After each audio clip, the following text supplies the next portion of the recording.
Simulation is imitation of reality.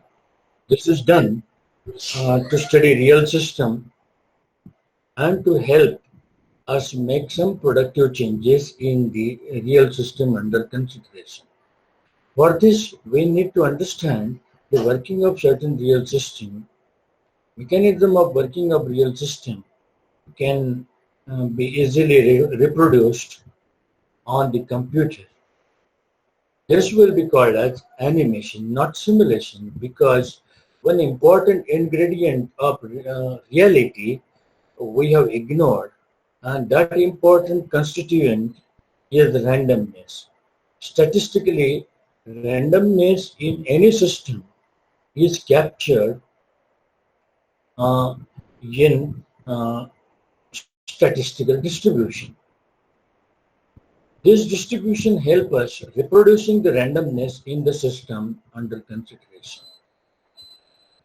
We, in this presentation, will be dealing with four kinds of distributions, very basic distributions. One is a slab distribution, another uniform distribution. The third one will be seeing normal distribution, and the fourth one will be seeing Poisson and exponential distribution. There are hundreds of distributions random variable can follow. We'll be discussing only four distributions to let you know the approach. So here we go for problem 1. Before we go to problem 1, the key to simulation is to generate random data for everything which varies randomly in real system. This data should be statistically same as that of the data in real world. How this is achieved?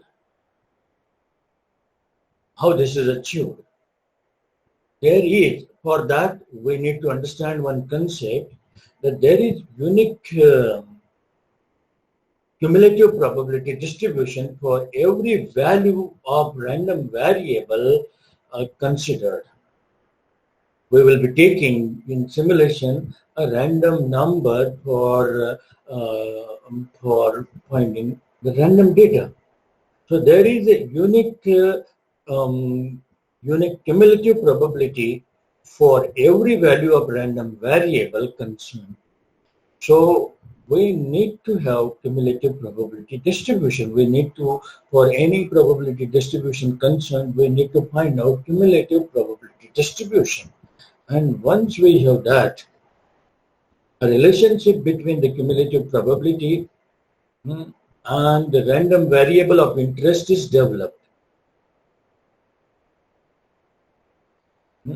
By keeping in view the random probability distribution, the random variable follows. That's it. Listen to this once again by taking your video a little back. So we'll be seeing now problem number 1. In all in this presentation, we'll be seeing 3 problems. So here we go to problem number 1. A newspaper boy purchases newspaper at ₹1 and sell it at ₹1.5. Demand for newspaper is distributed as follows. Advise the newspaper boy as to how many newspaper he should purchase. Okay. One thing is not given in this problem, that you just consider that unsold newspapers are scrapped. So here, demand for newspaper, we are given in the range of 30 to 35. And for each demand, we have been given the probability. Like for example, for the demand 30, probability is 0.1, 31.15, and so on up till 35.1. Right? As we just have discussed, we will be needing to find the cumulative probability, so that from this cumulative probability, it will be easy for us to generate the random variable of interest in this particular case, that is demand of newspaper, by using cumulative probability. So we find the cumulative probability for the demand of newspaper. If the demand is 30, cumulative probability is 0.1. 31, it is 0.1 plus 0.15, 0.25. Then for 32, for 32, it will be the sum of these three probabilities, or this plus this probability, 0.25 plus 0.2, 0.45. And the cumulative probability for demand 33 will be 0.45 plus 0.25, 0.7. And likewise, we go to find the demand cumulative probability for the demand of newspaper equal to less than equal to 35. That comes 1.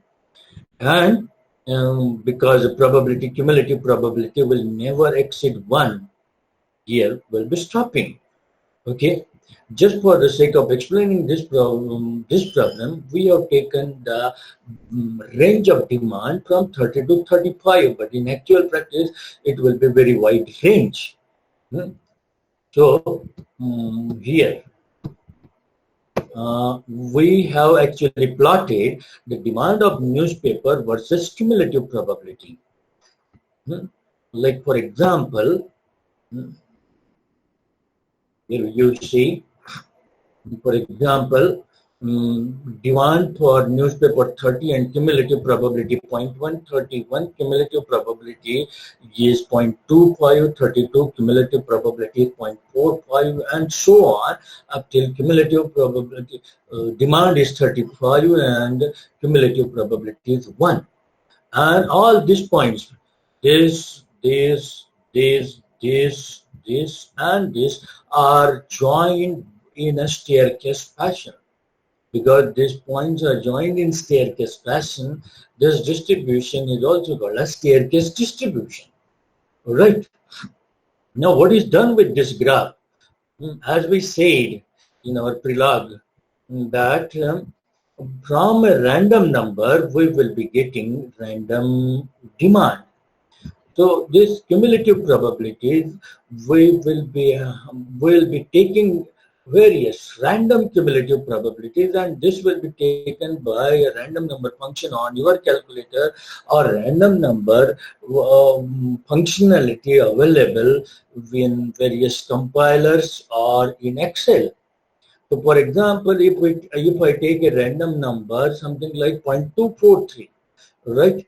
When what I will be doing with that, I will be dropping a horizontal line till it intersects this staircase, and wherever it intersects, I will be seeing vertically down, and I get the demand 31. All right. This is just to make you understand how we will be getting the demand, random demand, from the random cumulative probability. Random cumulative probability is signified by the random number which we take on our calculator. Right? Even this graph is not needed. You don't need to draw this graph. You will be taking a random number. Your calculator will be giving you a random number. That random number, you find where it falls, in which range that random number falls. For example, 0.243 falls in between 0.1 to 0.25. So you take the upper bound of the demand. 0.243 lies between 0.1 and 0.25. So you stick to 0.25, and the demand corresponding to that 0.25 will be the demand of newspaper in your simulation. Right? So how we go in this problem, we'll be taking the random numbers in exam, or for some just understanding the simulation process. What we'll be doing, we'll be taking we'll be doing 10 simulations, because that much is possible to do when we solve the problem manually. Okay. While, however, when you solve the problem on computer, you have to simulate 1,000 times, 10,000 times, lakhs of times. Okay.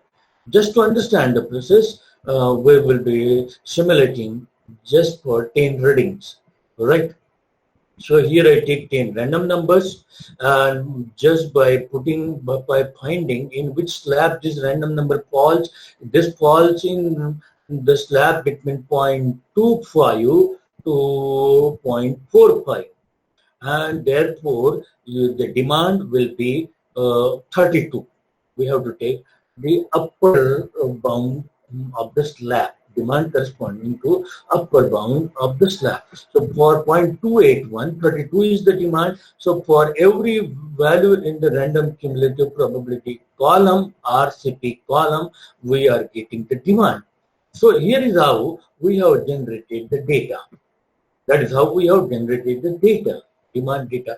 And demand was the only thing in this problem which was varying randomly, and we have got its random values.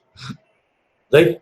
Now, next part is the analysis. Once we have got demand, we have to help the newspaper boy to decide how many newspaper that boy should purchase. So what we do, we will be assuming that we will be finding the profits for different values of different number of newspaper that newspaper by purchase.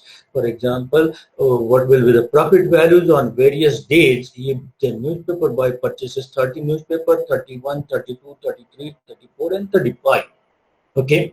Now, if you purchase 30 newspaper, then what will happen? We have to find the profit if the demand is 32. So 30 newspapers will get sold because there is the demand for 32. So all the newspaper he purchased will get sold, and therefore the profit will be 15 because the 50 paisa is the profit per newspaper sold, right? So all the demands are more than what that newspaper boy will be purchasing. So in all these cases, the profit is going to be 30 into 0.5, that is 15, right? Now let's see what happens if the newspaper boy purchases 31 newspaper. As long as all the newspaper gets sold, the profit will be 31 into 0.5, that is 15.5. And when will all the newspaper get sold? All the newspaper will get sold when the demand is greater than 31. So in all these cases, 32, 35, 34, 34, 32, 32, the demand is greater than 31, so the profit will be 15.5. But here, when in the 7th row, demand is 30. That is less than the number of newspaper he has purchased. So he will be able to sell 30 newspaper only, whereby the profit will be, he will be getting 15 rupees profit, but one newspaper will be balanced with him, which is scrapped, in which he has invested 1 rupee. So his 1 rupee is waste. So net profit he will be earning will be 15 minus 1 rupee, that will be 14. So this way, all the calculations are done in this part of the table. I'll be taking one more calculation for making you understand it very clearly. Suppose a newspaper boy purchases 35 newspapers, and the demand is 30, so he is able to sell 30 newspapers. So by selling 30 newspapers, the profit will be 15 rupees, but 5 newspapers are balanced with him. All of them will go waste, all of them will have to be scrapped. So the scrap means 5 rupees for every, for 1 rupee for every unsold newspaper. That means 5 are unsold, means 5 rupees will go waste. So 15 minus 5 will be the net profit. Net profit will be 10 rupees, right? So here in this body of the analysis, we find the profit. And once we get all the profits, what we do, we take the sum of the profits the newspaper boy will be earning at the end of 10 days. Okay, so by purchasing 30, he will be earning 150 rupees profit. By 30, by purchasing 31, he will be earning the profit of 152 for 32 newspaper purchase, 154, and so on for 35 newspaper purchase. The profit is going to be 137.5. So obviously the decision which you will be advising to the newspaper boy will be to purchase that many newspaper, purchase those many newspapers which will be giving him the maximum profit. So 32 newspapers are giving him the maximum profit of 154 rupees. So he should purchase 32 newspapers, but this is based on just 10 simulations which are quite inadequate. Okay, in real simulation which is to be performed on computer, particularly in this case, about 1 lakh simulations will have to be done, because the random number which you are seeing here is having 6 values in the 6 digit in decimal side after decimal point. So to get every random number represented with equal probability, you will have to take 1 lakh random numbers, and then only the results obtained will be reliable, dependable, right? So that's how we will be finding the solution by simulation. In this problem, this was the only thing which was coming as a part of simulation, generating random demands. That was the imitation of reality. Now let's go on to second problem. In this problem, we dealt with a slab or staircase distribution. In the next problem, we'll be dealing with the uniform distribution and the normal distribution. The problem statement is not much important. I am using this problem statement just to explain you how to devise the data generation engines if the data, random data follows uniform distribution or normal distribution. So wherever your data will be following normal distribution or uniform distribution, you will be using this approach. That is the only intention of this problem, right? So monthly demand for TV at a retailer shop is normally distributed. Okay, it is random, and after doing the statistical analysis, we found that the retailer found that the data for the demand is random and it follows normal distribution with a mean of 50 and standard deviation of 5. Lead time for the procurement of TV is uniformly distributed with a minimum of 15 days and maximum of 30 days. Now this is another thing which is varying randomly, which is random. Okay, sometimes the lead time might be 20 days, sometimes it might be 17 days, sometimes 23 days, sometimes 27 days. So when this variation in the demand and variation in the lead time is analyzed, it is found to follow uniform distribution. Okay, there are tools by which the probability distribution the data follows can be found out. One example of such tool is EasyFit, DataFit, something. Some softwares are there. Minitab, MATLAB also will be helping you in fitting your data to a certain probability distribution. Here, lastly, if a retailer keeps a safety stock of 3 TVs, determine the probability of stock out of TVs for retailer.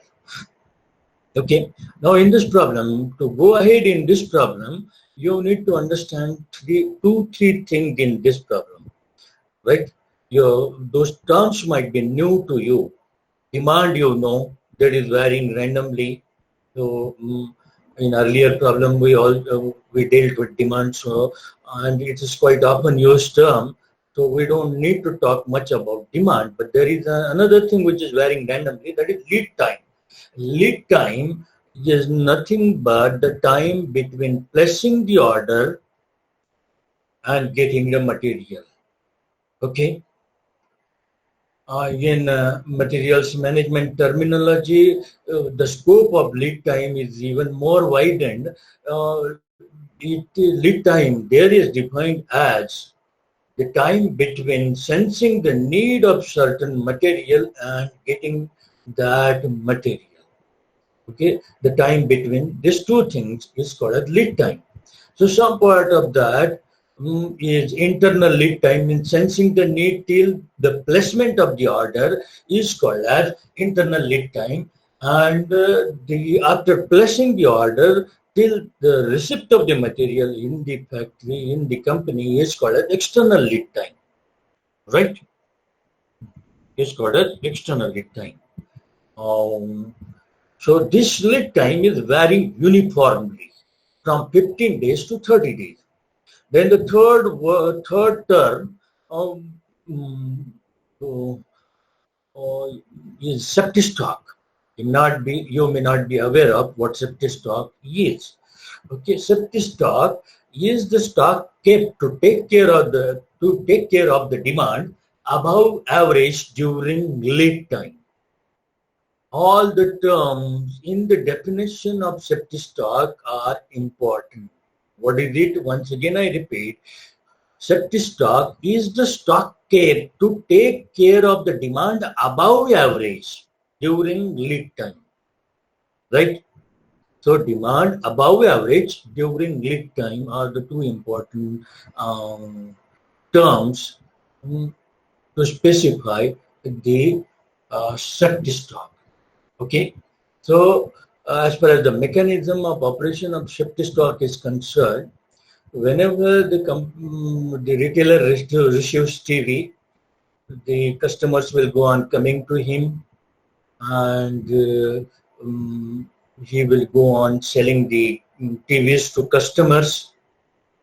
At some point of time, keeping in view the lead time, he will place the order, because he doesn't get the TV instantly after he orders he places the order for TVs. So keeping in view the lead time, the delay in getting the material in stock, he will be placing order earlier, much earlier. Okay, but now he has TVs already from the previous stock. He goes on selling the TVs, but suppose say suddenly the demand for TVs increase and increase above the average demand, right? Order is placed. So this period will be called as lead time period, consumption during lead time period, right? Now what is happening? Suppose say the demand suddenly increase and the stock with the retailer is exhausted. What he will be doing when the new customer comes to his shop, he will be taking out the TV from the safety stock and will be selling that TV to customer. Till the time will the stock with the retailer is exhausted, safety stock is not touched. Okay, the safety stock is touched only after TVs in the safety stock will be touched only after the TVs, regular TVs with him are exhausted, right? Now another customer will come. He doesn't have the TVs in running stock, so he will be selling the TV from safety stock. Then third customer will come. He will be selling the TV from safety stock to that third customer who comes to shop after the regular stock is exhausted. Okay. Now, if the fourth customer comes, now he doesn't have anything in safety stock. So what he will be doing? He won't be able to sell, and such situation is called as stock out. Okay. So when the ordered material will be received by the retailer, what he will be doing? He will be filling up the safety stock. He will be keeping that safety stock of 3 TVs aside. Okay, and his sales will then start from the stock which he has received. Okay, so this process is called as replenishing the safety stock, filling up the safety stock by the material which he has received from the newly arrived order.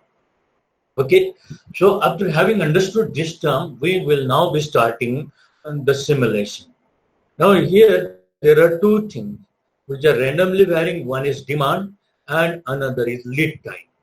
So we will have to generate random demand, we will have to generate random lead times, and then we will be able to do the analysis in terms of the probability of stock out. So see here, demand is normally distributed with a mean of 50 and standard deviation of 5. So we will have to generate the demands. So this in normal distribution case, it is very easy to generate the random demands, and that is generated by using a formula very popular in normal distribution, that is mu plus z sigma. The variable, random variable of your interest is given by mu plus z sigma, where mu is the mean of normal distribution, z is the normal deviate or number of standard deviations, and sigma is standard deviation. So in our case, demand will be found out by a formula 50 plus 5z, mu plus z sigma. Right, 50 plus 5z. Now z is found from a random number. You take a random number, you search that random number in the normal distribution table, right? And in that body of the normal distribution table, all the numbers which are after decimal points in the body of normal distribution table, the numbers indicate the cumulative probability. Okay, so you find the z corresponding to the cumulative probability or random number. Okay, once you get that z based upon the random number, you have searched in the normal distribution table, you put it here and you will get demand. You take another random number, you search in normal distribution table and get z for it and put that z in the formula of demand. So for a various random number, you will go on getting z, and by putting that z here, you will go on getting demand. Very simple. But only thing is, you need to use the normal distribution table. Okay. So we will be getting random demand generated by this simple technique here. So this is normal distributed data generation engine, mu plus z sigma, right? Now, how to generate lead times, right? Lead times are uniformly distributed. So minimum it is 15 days and maximum it is 30 days. And in between it is linear. Okay, like here you see. Now here on this axis, x-axis, I have the data converted in months. For 15 days, I am taking 0.5 months. Why? Because the monthly demand for TVs is normally distributed. It's monthly demand. So every other thing concerned in this problem, I will have to take in month terms, right? Or you may take the demand in daily terms. Okay, but converting this in monthly terms will be easier as compared to convert this 50 and standard deviation 5 in terms, in per day terms. Okay, So 15 days means zero point 0.5 and 30 days means 1 month. So here is a month. So the lead time, cumulative probability that the lead time will be less than equal to zero point 0.5 is 0. This axis indicates the cumulative probability. And the cumulative probability that the lead time is less than 1 a month is 1. So I simply have to find the equation of this line. The slope of this line will be, the coordinate here is 1, 1 and the coordinate here is 0.50. The slope of this line will be y2 minus y1, that is 1 minus 0 upon x2 minus x1, 1 minus 0.5. So the slope of this line comes out to be 2, right? And y is equal to mx plus c. So y for this case, y is Cp cumulative probability and x is lead time LT. So equation of the line needs Cp is equal to 2 into LT plus c. Value of c needs to be found out. That will be found out by putting any one coordinate in this equation. So I'll be putting the value 0 to 0.5 in this equation. Cp is 0 and LT is 0.5. So here I put the values and thereby I get the value of C equal to 0.5. You take your own time to understand this, dwell here and understand. Okay, so the equation of line, but I am interested in getting lead time. So I simplify this equation to get me the lead time in terms of Cp or random cumulative probability, or random cumulative probability will be coming to me by means of a random number. So from this I get the equation LT equal to Cp plus 1 divided by 2. Just to verify this equation, just put Cp equal to 0 here. I'll be getting lead time equal to 1 by 2. Okay, that is 0.5. So if the cumulative probability is 0, I am getting the lead time 0.5. If I put cumulative probability equal to 1, okay, I get lead time equal to 1. So this equation is validated. Okay. Now we are able to generate lead times. We are able to generate demands. Okay. Once we have these two things, we can use them. We can utilize them for finding the information of our interest. Okay. So we'll be doing 10 simulations once again here.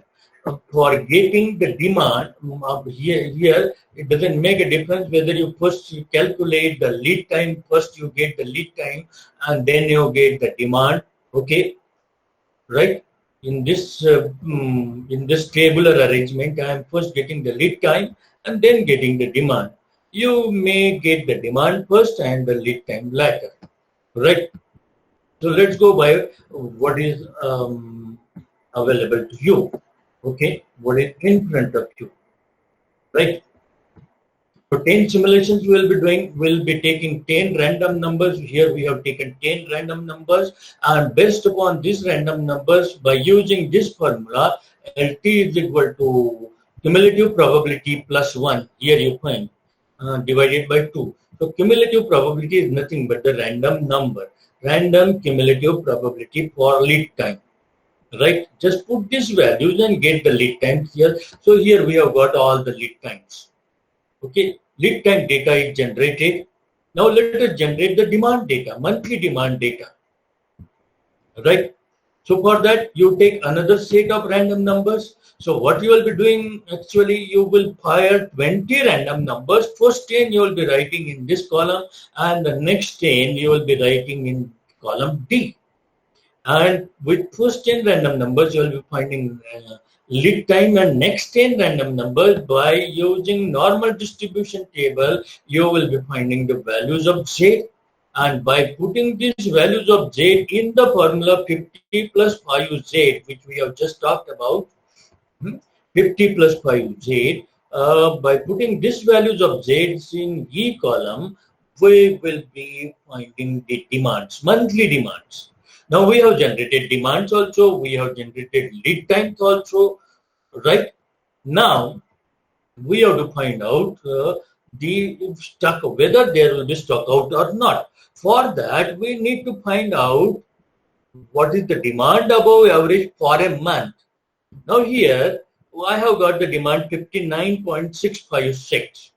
So it clearly shows you that 9.656 is the demand above average because your average is 50. Okay. Another demand, the second day's demand was 42nd month's demand was 47.013. So this is not above average. So here I have a dash. So demand above average is found by AF minus 50. Okay. If the value is coming out to be negative, then you don't have to write it. You simply write dash because that signifies, negative value signifies that the demand was not above average for the month.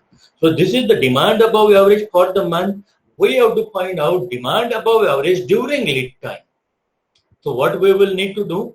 Multiply demand above average by the lead time. Okay. So here I do it. 9.656 multiplied by lead time is 0.830. So the product comes out to be 8.01. If there is 8.01. In second row, there is no demand above average for a month. So there won't be demand above average during lead time. So if here you have the value, you will have the value in H column. H column value is simply found by multiplying G by C. All right.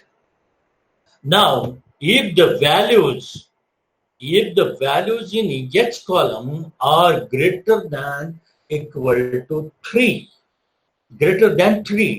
not equal to, greater than 3, then obviously there will be a stock out. Because if the demand above average during lead time is less than or equal to 3, will be satisfying that demand by the stock in the safety stock. By the safety stock will be satisfying that demand. But we have only 3 TVs in the safety stock. So if any demand is there more than 3, we will have to face the stock out. So here we are facing. Here this value is less than 3, so we won't be facing stock out. And here again there is no demand above average during lead time, so no stock out. Here again in fourth row, no stock out. Fifth row, there will be a stock out. Why? Because the demand above average during lead time is greater than 3, so stock out. Again, there is no demand above average. No. Here till ninth row, there is no demand above average, so there won't be stock out. There is a demand above average during lead time, 2.26. So here again, there won't be a stock out. So out of 10 occasions, at 2 times we have faced a stock out, so the probability of stock out is 0.2. Right? I will extend this problem little ahead. Suppose say I want to decide what should be the level of safety stock I should be maintaining if I am if I can tolerate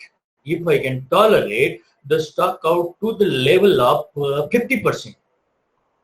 Okay, to the level of 50% I can stock tolerate.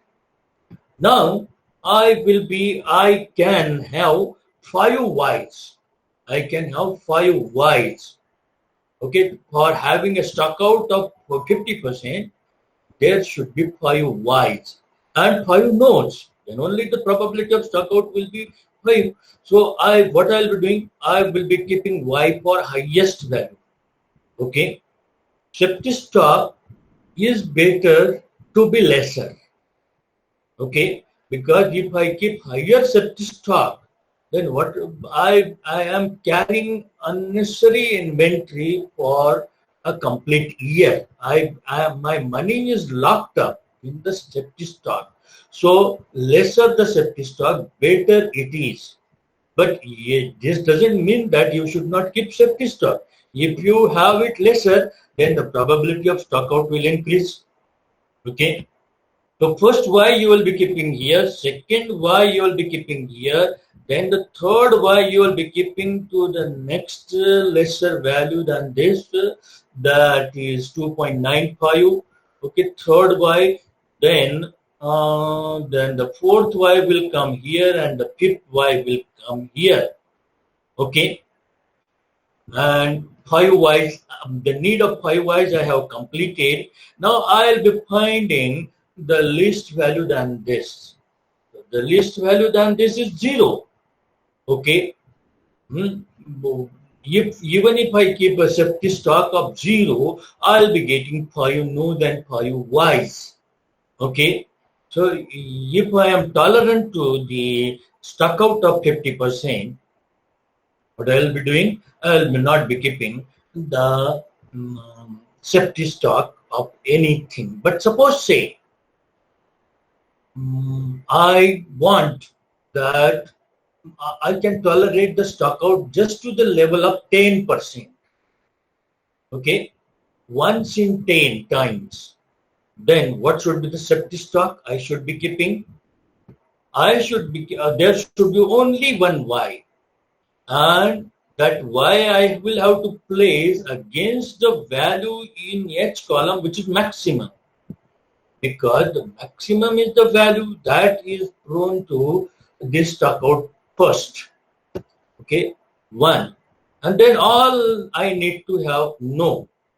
Okay, so one Y, only one value of Y will occur in I column if I limit my safety stock to, if I raise up my safety stock level to 8.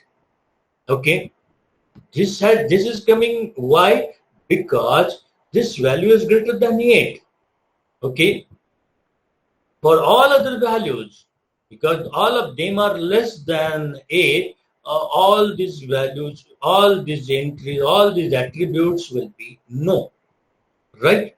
And because of that, what will happen? There will be only one Y in 10 entries.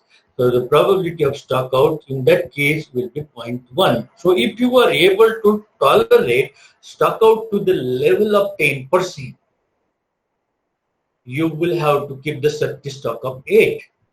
So if you don't want that there shouldn't be a stock out, then you will have to raise up the level of safety stock, right? So this is how simulation will help you to decide the safety stock. Okay, again here simulation simply means generating the random data. Okay, mechanism of working I was knowing, and that has helped me in settling the safety stock or finding the stock out probability. So I found lead time, I found demand, and rest of the analysis is dependent on your situation, real mechanism. Now, one last problem. So far, we have seen 3 distributions. First one was slab, second was normal and uniform, and here, this problem will be giving you the real feel of simulation. Okay, buses arrive at the stop randomly following exponential distribution with a mean of 8 buses per hour. Now we are coming across exponential distribution. Passengers wishing to board the bus arrive at the bus stop randomly and follow Poisson distribution with a mean of 6 passengers per hour. Okay, vacancies in the bus. Vacancies in any bus arriving at the stop follow normal distribution with a mean of 2 and standard deviation of 1. Right? Determine average waiting time per passenger. Right? Now, there are 3 things which are random in this case, and we have to generate the data for these things, right?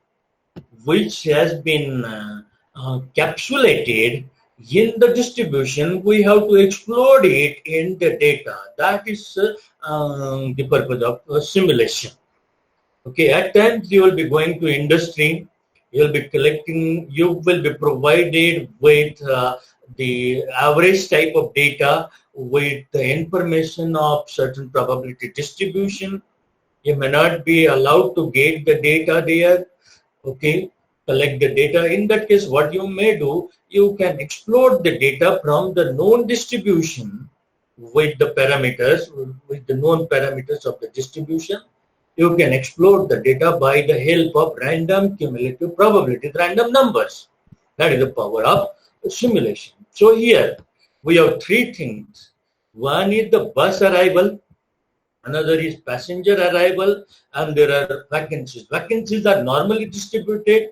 As we have seen this thing just now, I will be taking it at first priority to generate the data generation engine for vacancies in the bus, right?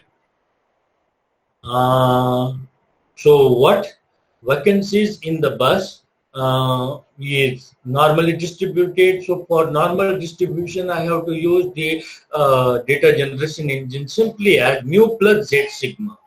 So mu here I am finding mean vacancies are 2 and standard deviation is 1. So mu plus z sigma is 2 plus z. So simply by firing a random number on your calculator, searching it in a normal distribution table will get you Z. And once you get Z, by adding it to 2, you will get the vacancies. Simple. Now, we will turn to the two new distributions which are coming. Actually, these are not two through the simulation point of view. Both exponential and Poisson distribution are same distribution. Only one difference is there in these two distributions. Exponential is continuous distribution and Poisson is discrete, right? So we have to use the formula for cumulative distribution in both these cases, because as we have just seen earlier that we will have to use the cumulative distribution function to get the parameter of our interest, right? So let's take the arrival of passenger case. Okay, as both of these two things are same on the distribution front. One is Poisson and another is exponential. Okay, analysis for both of them will be simple, similar, right? Cumulative probability that inter-arrival time between passenger. Okay, we know from the theory of exponential and Poisson distribution that cumulative probability that the inter-arrival time between two passengers is less than equal to 2 is given by e to the power minus lambda t, where t is the inter-arrival time. Lambda is the mean of exponential distribution or Poisson distribution, right? Exponential distribution. This should be TP for passengers, right? Lambda is the mean. Average mean means here particularly lambda will be meaning average arrival rate of passengers. Now here it is given that passengers arrive 6 per hour. Okay, we will be converting it to per minute basis. 6 per hour means 6 by 60 per minute. So lambda, that is mean arrival rate for passenger, is 0.1 per minute. 0.1 passengers per minute. Now if I put this value in this formula, okay, and take the log on both sides, natural log on both sides, okay, I'll be getting on this side, on one side I have cumulative probability. Okay, here I have cumulative probability, and log of that will be ln cumulative probability, or ln RCP is equal to ln of e to the power minus lambda t, that will be minus lambda t into ln of e to the base e, that is 1. So it will be on the right hand side, it will be minus simply lambda t or lambda tp.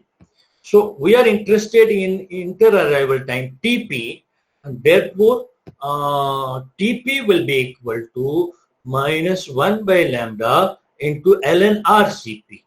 Okay. Based upon my discussion and your understanding, your fundamentals, you will understand this formula. TP will be coming equal to minus 10, that is 1 upon lambda. 1 upon lambda is coming out to be 1 upon 0.1, that is 10. So minus 10 ln RCP for passenger. So RCP from previous problem, by now you must have understood it is standing, it is representing the cumulative probability. It's signifying the cumulative probability, random cumulative probability. Okay. So you just take the random number from the calculator, put it here, and then you take the log of it, natural log, and multiply it by 10. You will get inter-arrival time. Okay. Right? As this value are less than 1, this TP will always be coming positive. And one more thing I will bring to your notice, higher this value of RCP, lesser will be the value of TP.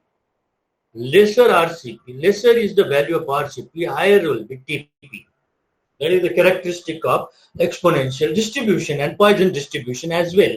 Now, as this analysis is similar for bus also, I'll be directly writing the formula for bus. Inter-arrival time for bus is equal to minus natural log of RCP bus divided by lambda B.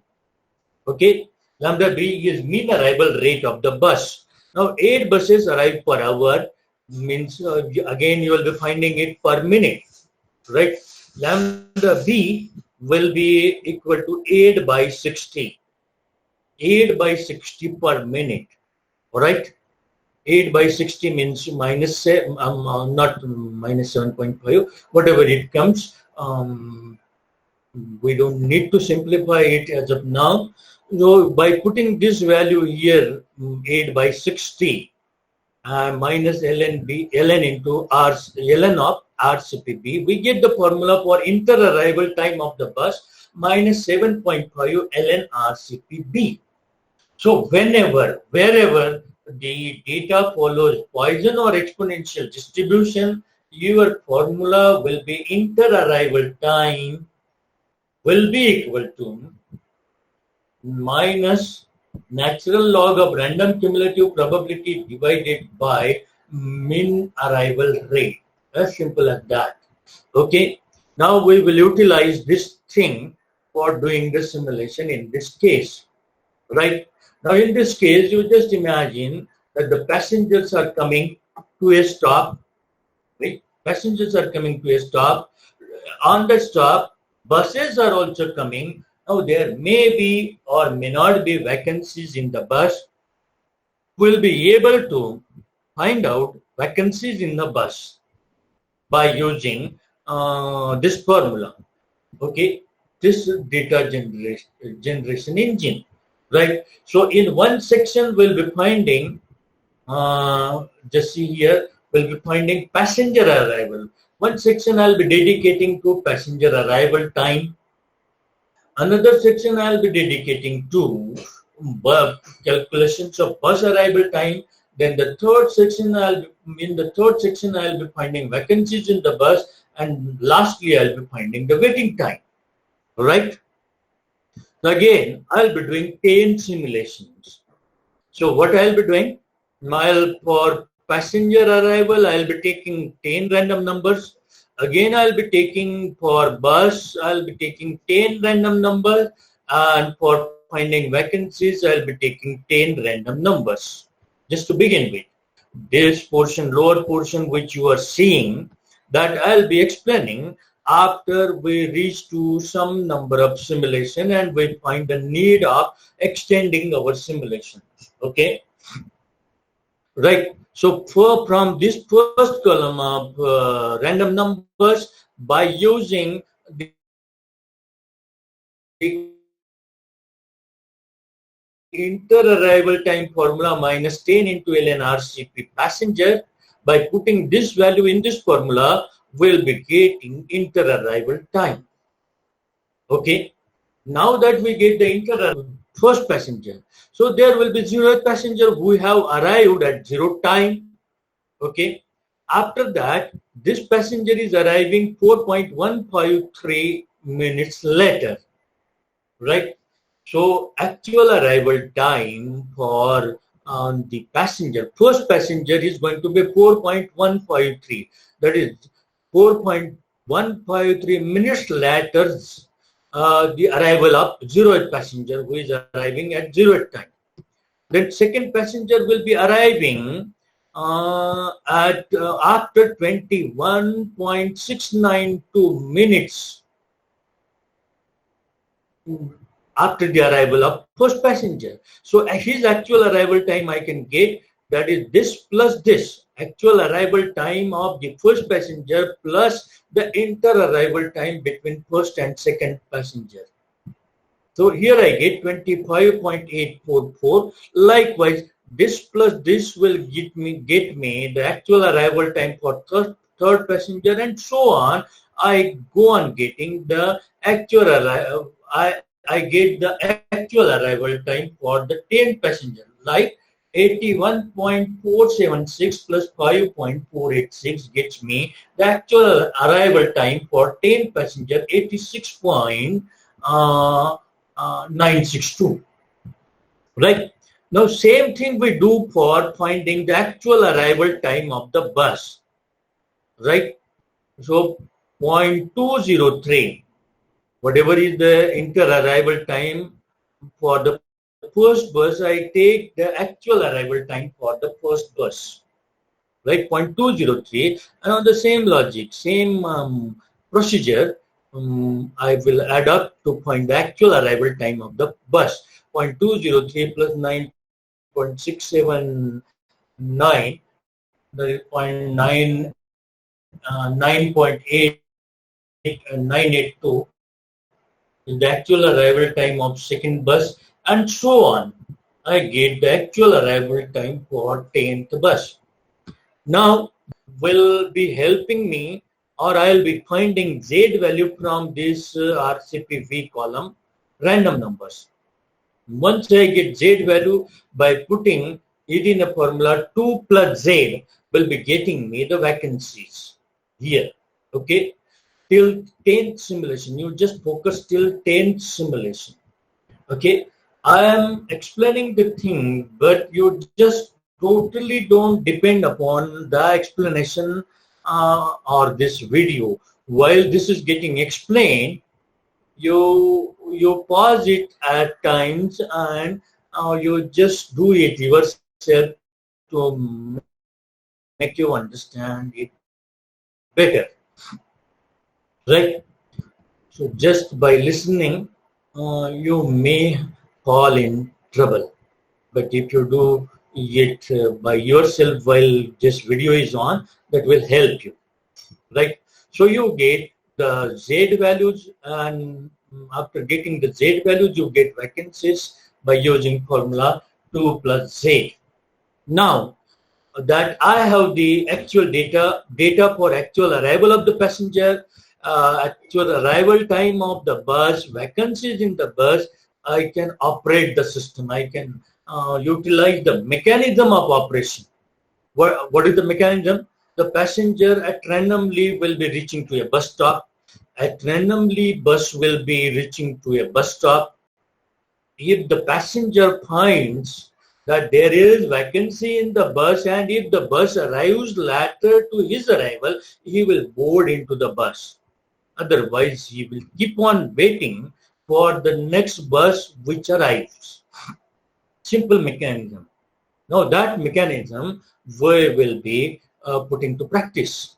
Just say first passenger has arrived at 4.153. Okay.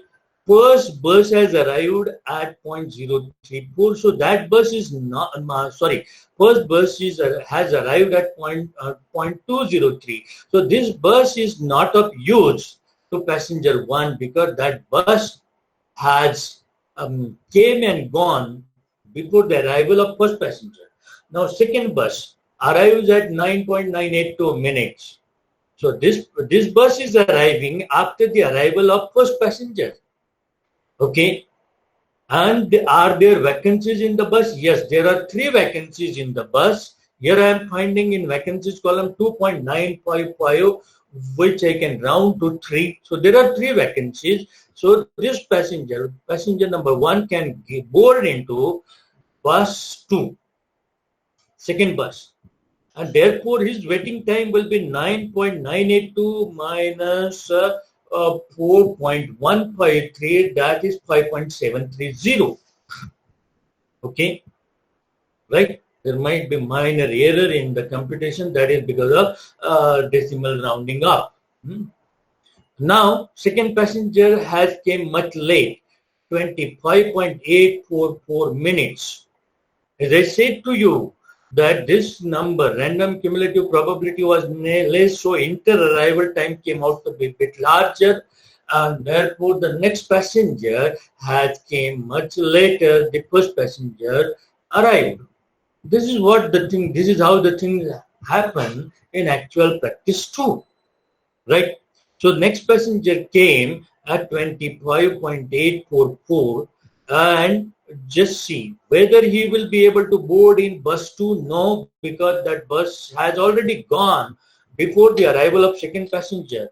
Third bus also has gone. Fourth also has gone. Fifth also has gone. Sixth also has gone. And seventh is coming after his arrival. Okay. So he probably will be boarding into the 7th bus if there are vacancies in that bus, and there are 2.269. So 2 vacancies I can say in that bus. By scientific rounding up to integer, 2 vacancies are there in the bus. So the passenger number 2 will be boarding in 7th bus, right? And therefore the waiting time will be 38.67 minus 25.844. That comes out to be 12.824. Now the next passenger is coming, third passenger is coming out to be 32.158. And that passenger will also be able to board in 7th bus, because that bus is arriving after his arrival and there are 2 vacancies. So waiting time for third passenger will be lesser, and that will be 38.67 minus 32.158, and that comes out to be 6.511.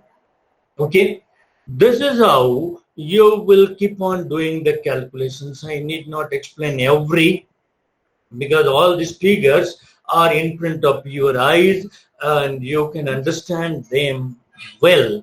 Okay, just by putting your cursor on some number and verifying, seeing in which bus it will be, he will be boarding. For example, I'll be talking about 4th passenger.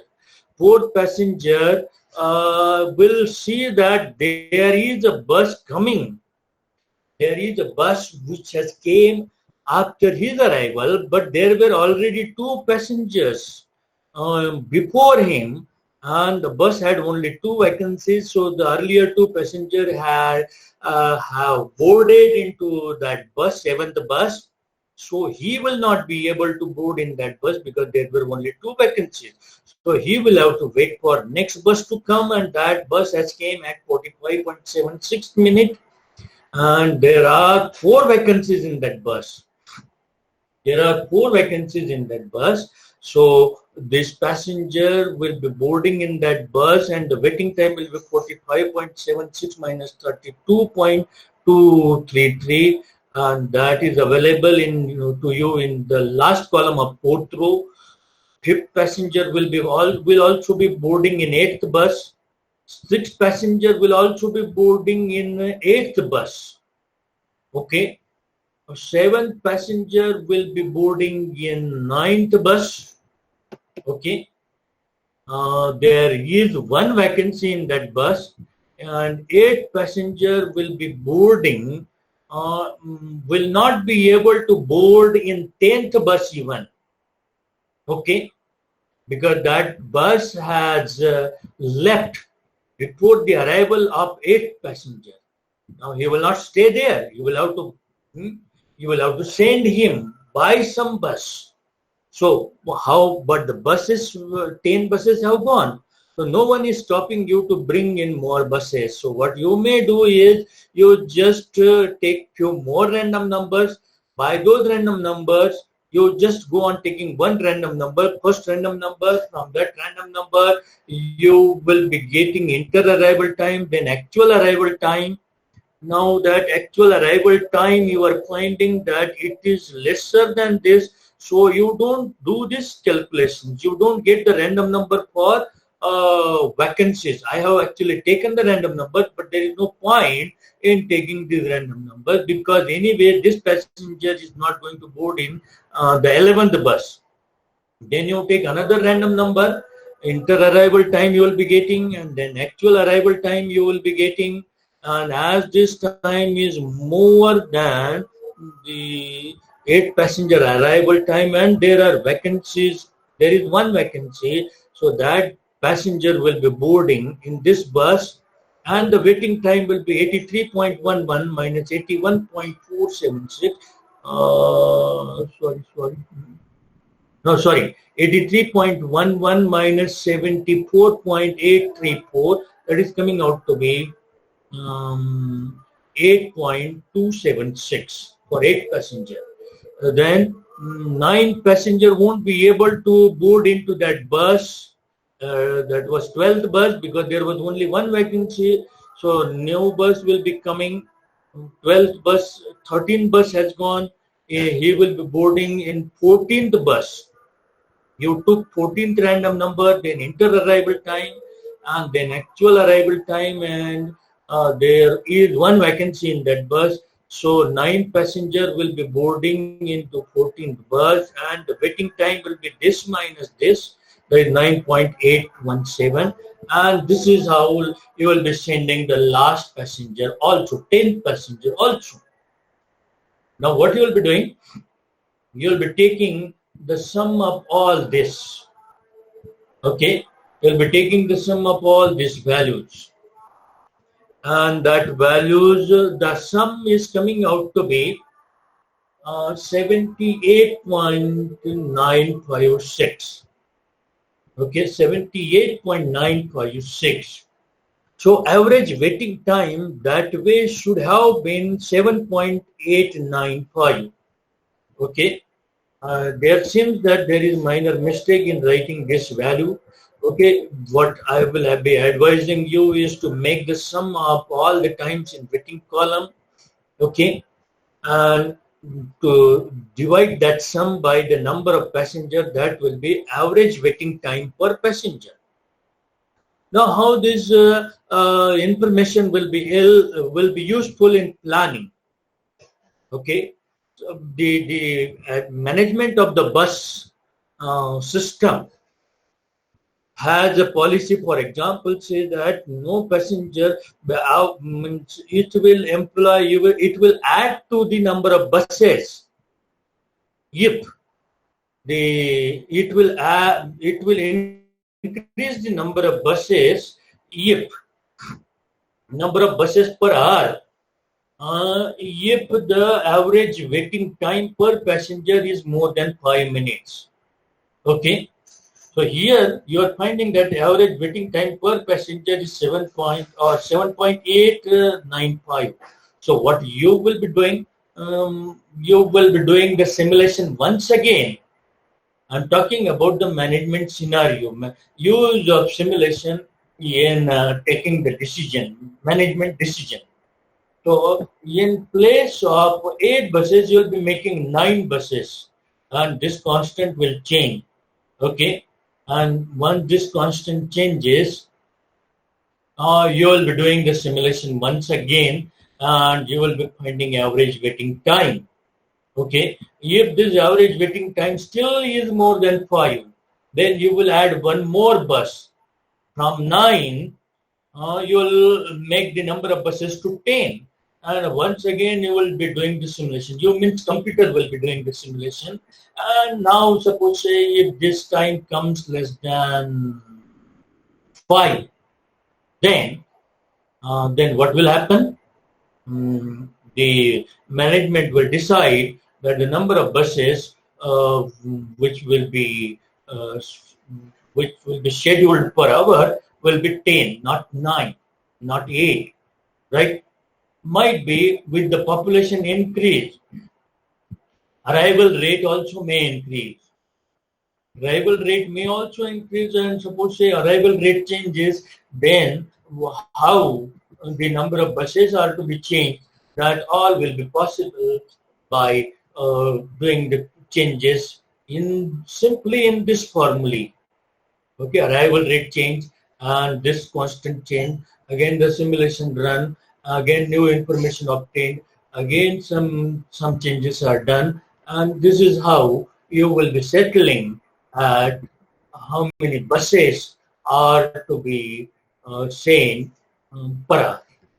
Okay, so here we finish our session, right? Here we finish our session. And,